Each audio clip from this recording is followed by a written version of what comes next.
So the Leatherman Free P4 and P2, both of these tools have received both a lot of praise and a lot of flack over the last year. Has it been that long already? But today I want to talk about how you can make dramatic improvements to the tool with just a little modding. Now, the modding I did was completely on the Ken Onion blade grinding attachment from Worksharp. It has been a tool that has been indispensable.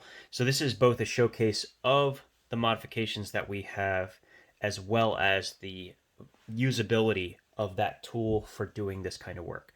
So I hope you'll stick around and see just how much improvement we can put into the Leatherman Free P series.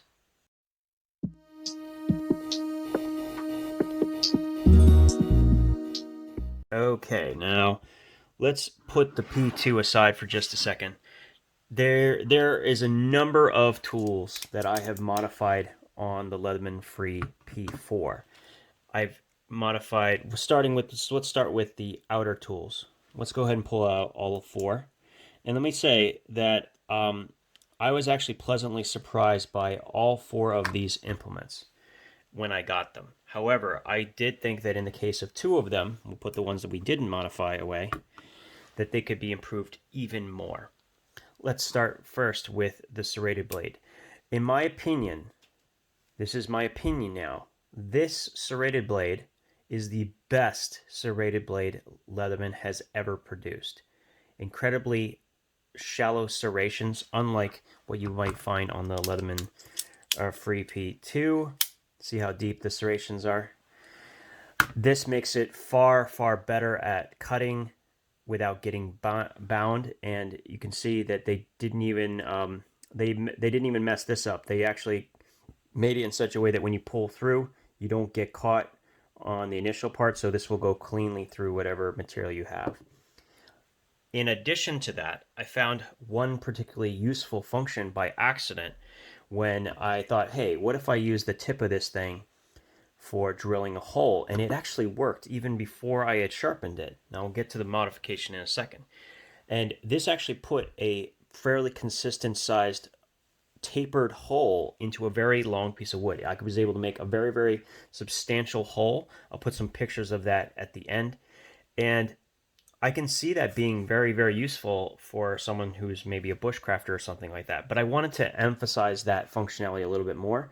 So what I did with the Ken Onion Worksharp is actually got rid of the curved tip and simply continued what they already had. So I used the Ken Onion Worksharp to grind this down to a point, and then I also actually, I think that's all I did, if I remember correctly, because I think this edge was already present there.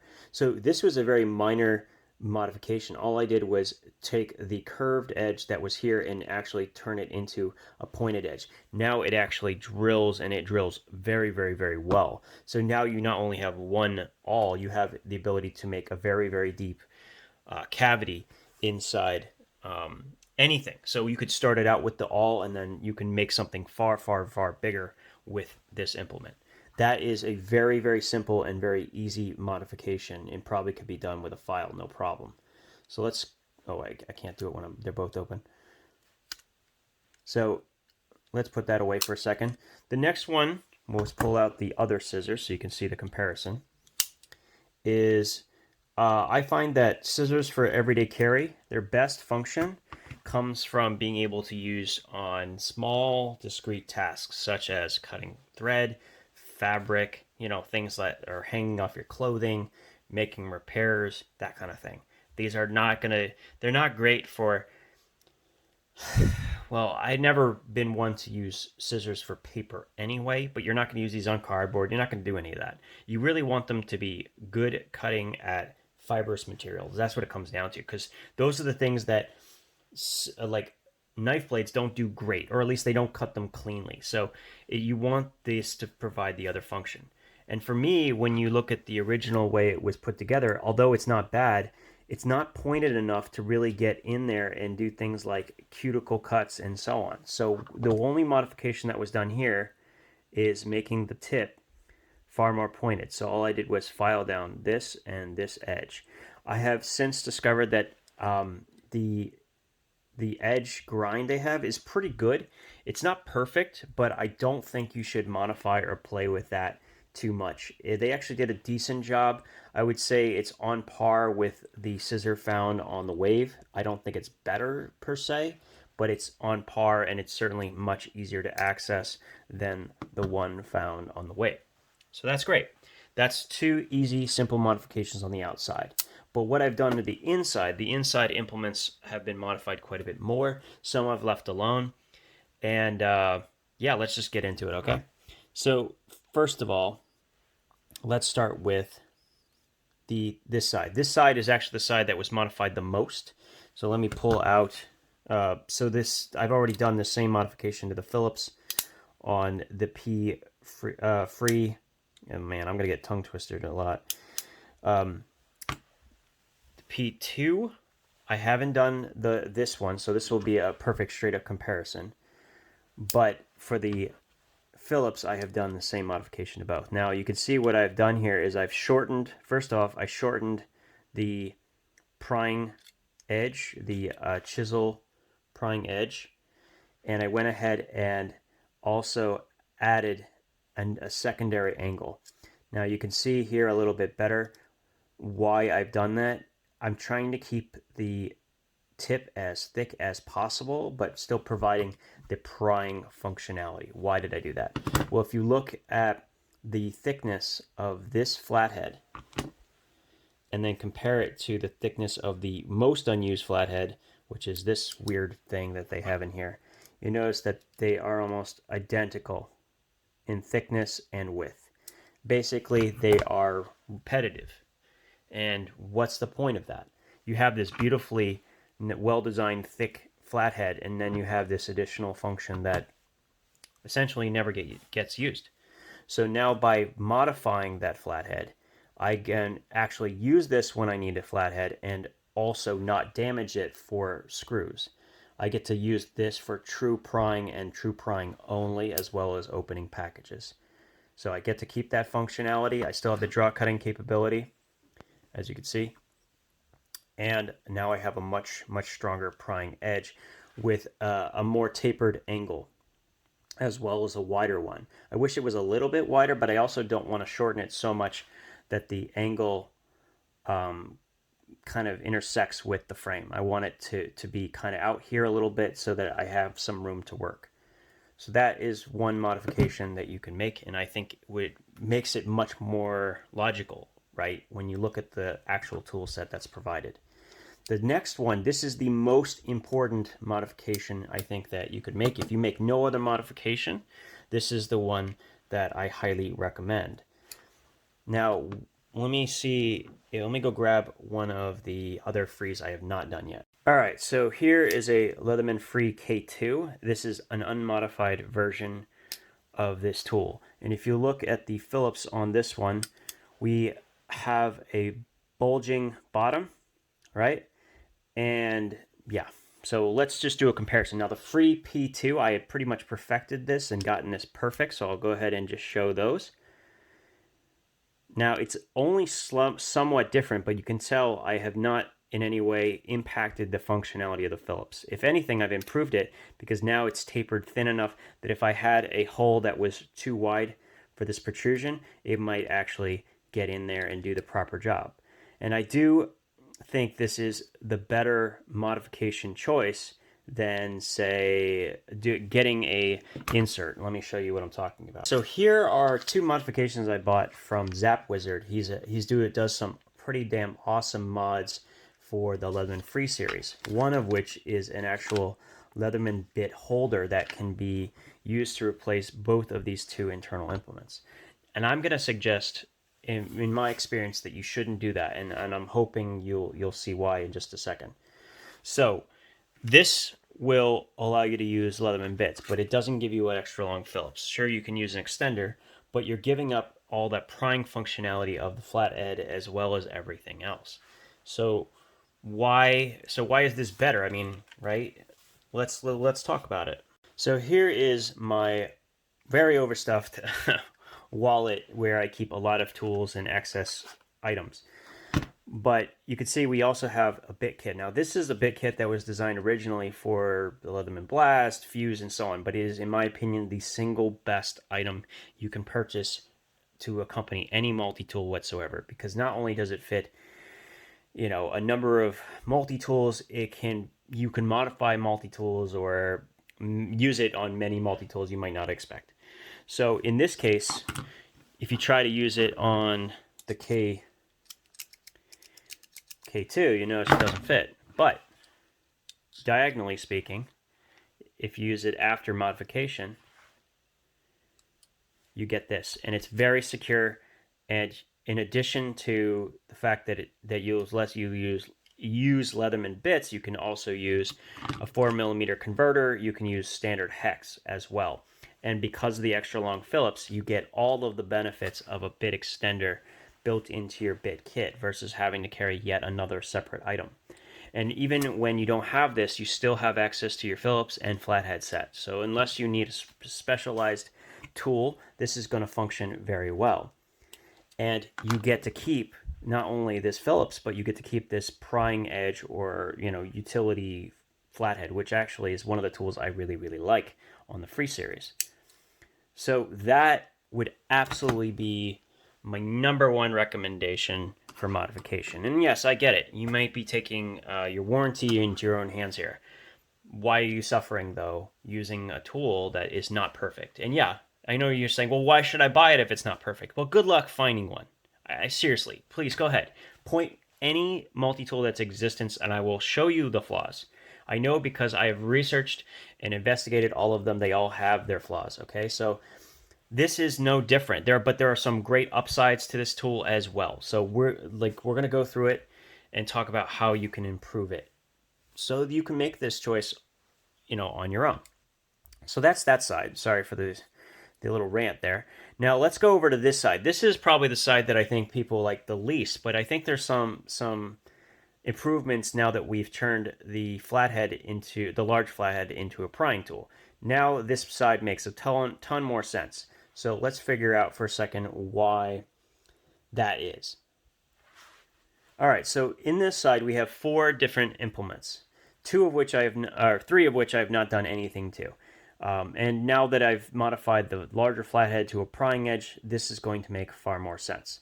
So we have a medium-sized flathead, a large flathead, and in fact, what I would probably end up doing is actually cutting this, shrinking this down, because I find these rulers to be completely useless anyway, and bring it maybe this far in and making it an even bigger flathead. That's one thing I might do in the future. I haven't decided. I initially thought that this small flathead was a bit of a joke, and it kind of is, but I've been able to use it for a lot of other things, such as getting into very small areas and pulling things apart. So as of right now, I'd like to leave it and see how much better it will be in the future. I could modify it to be a better awl, but for now we're going to leave it alone. Today what I want to talk about is actually this can opener, which I want to tell you something. This is the single worst can opener Leatherman has ever made, without question. You might think just because it's the same shape as the one you find on Victorinox tools that it's comparable. It's not. It was actually horrible at opening cans. Like horrible at opening cans. And I don't know if it's because it wasn't sharp enough, which it is now, or what. It's just not good. It's just not good. The one that you find on the Wave, or even going back to the PST, they're phenomenal and far, far better than this one at that specific task. Will it get the job done? Yeah, but it's the worst one I've tried. One of the worst. Now, what have I done here? Okay, well, simply put, what I have turned this into is a gouge. What I wanted to be able to do with it is use it to cut bowl-shaped impressions inside a piece of wood. So you can actually cut like a spoon out of something and so on. And the first person I've ever seen do this, or at least I was aware of, was Zachary Fowler on his trip to Patagonia. He actually took his Victorinox Spirit, an excellent choice, by the way, for what he was trying to do, and he modified the can opener to be a spoon gouge, which I think is a phenomenal idea. And in this case, I don't give up the functionality of being a can opener. In fact, the sharpness actually helps. And I gained this secondary function of being good with, cutting some wood out. And I did try it. It works. The one thing I probably will do is do the reversed edge. So right now the edge is going this way. I might try one going this way to see if it works any better. And whichever one it works better, I will put in the P4. But yeah, I haven't modified this one so you can see the difference. All right, there you go. And that was actually a pretty awesome modification. The biggest one, of course, being the Phillips, because now you get access to the full bit kit. And in many ways, this is actually a superior setup than having the bit holder in the first place. That's just my opinion. But I found that because this kit works with so many things, including this is a custom tool, but you'll get the point here. So in the 58 millimeter Rambler and so on, you have this combo tool. What most people also don't realize is that this combo tool works perfectly diagonally with this bit kit as well. So you have a secondary screwdriver. If you had a Phillips on one side, you could use this on the other. And you can exchange it for any other part. You can even modify, let's see, let me pull this out of my hat because I've modified this one. So this one, I've modified this tool slightly. It's very, very minor, but now you can do the exact same thing.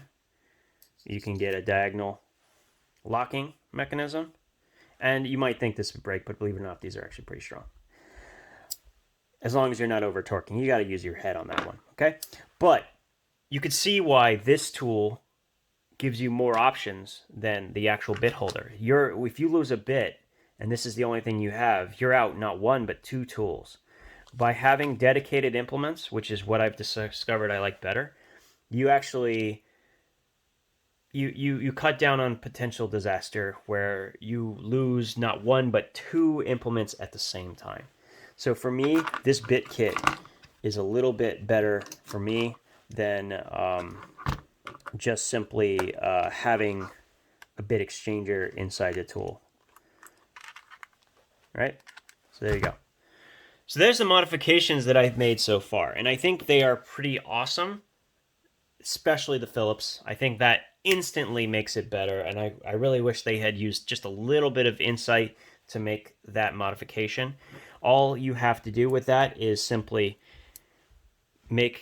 taper this so that it is exactly equal. And let me pull out the one in the P2 because it's a little bit easier to see, and I did a much better job. You see how it's perfectly straight?